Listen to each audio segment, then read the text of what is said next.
Hey, Charlotte man says he was in a similar situation as Burgess years ago, and for him, it took going to jail, getting treatment, and losing everything. And now he's helping others dealing with domestic violence. Queen City News reporter Will Lewis has more on this inspiring story.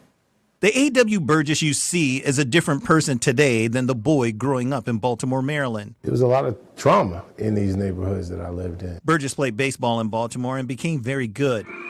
He also played football, but he and coaches knew being on the diamond would take him far.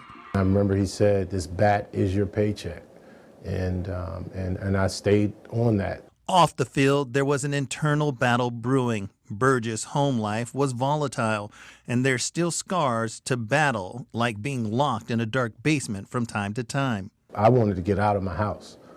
I didn't want to go home. He got a scholarship to the prestigious McDonough School in Maryland, where he excelled on the field and in the classroom after getting a tutor to teach him about the perfect paper. I remember she brought me like 15 finished, copies of a paper. And I was like, wow, you got 15 papers there. She's like, no, this is one. And she said, the 15th is the final draft. Through his work, Burgess was named one of the top 8 high school outfielders in the nation. That led to a full scholarship at Oklahoma State University, but not being able to control his girlfriend in Virginia took priority. My mind was all over the place. I'm worrying about what she's doing. Burgess left college 2 months later and moved to Virginia.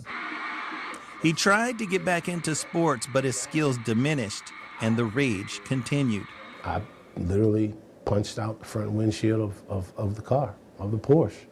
And I remember my hands were bloody and she was screaming, because I wouldn't let her out the car.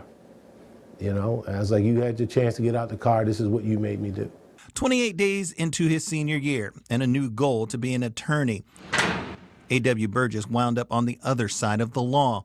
He beat his then girlfriend after she said she wanted to break up with him. When he got out of jail for that, he then showed up to her college with a gun, asking her to take him back. He was charged with felony abduction and possession of a firearm in the commission of a crime. Hero in public, but a zero at home. A zero to the people that really do care about you. Burgess facing 36 years in jail, but a judge thought differently and ordered a psychological evaluation. The doctor spoke with Burgess to find what he calls the internal turmoil and internal toxins.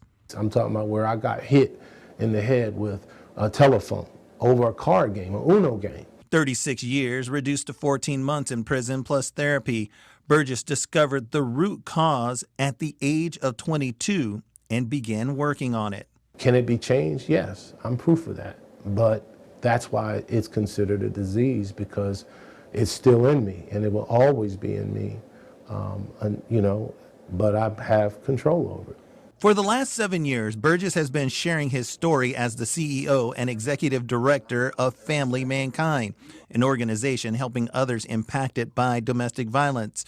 He shares his message and says he recognizes the signs of domestic violence, like seeing Miles Bridges throw his mouthpiece in the crowd after a playoff game, and months before Bridges being charged for domestic violence. I feel like I let them down, because I know what prevents it. We showed Burgess a brief video of himself in high school. Wow. Wow. I went from being this phenomenal athlete and friend to, he's a felon. He beats women. A zero no longer, but one person wanting to help people change. He says so many people are impacted by domestic violence, the abuser to the abused. Either deal with it or it will deal with you. Remember that final paper A.W. Burgess talked about? He says we're all a rough draft working to the final edition. Burgess says he's still working on himself with the help of his wife and 4 daughters, so the final version is not ready to be turned in. You have time. But don't throw away your life and your legacy for something that you can change. Will Lewis, Queen City News.